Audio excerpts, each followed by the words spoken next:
আপনি জানেন কি শিবকন্যা আমাদের বাস্তবেই আছে? হ্যাঁ, আপনি জানলে অবাক হবেন। একদিন সে হারিয়ে গিয়েছিল শহরের বিশাল ভিড়ে।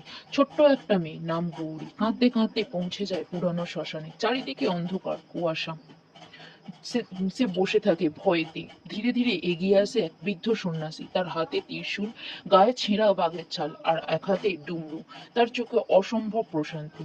সে এসে চুপচাপ সেই শিশুর কাছে বসে। পরের দিন সকালে তারা তাকে নিয়ে যেতে চায়, কিন্তু সেই সন্ন্যাসীকে দেখে ভয়ে তারা কেউ সেখানে দাঁড়াতে পারে না।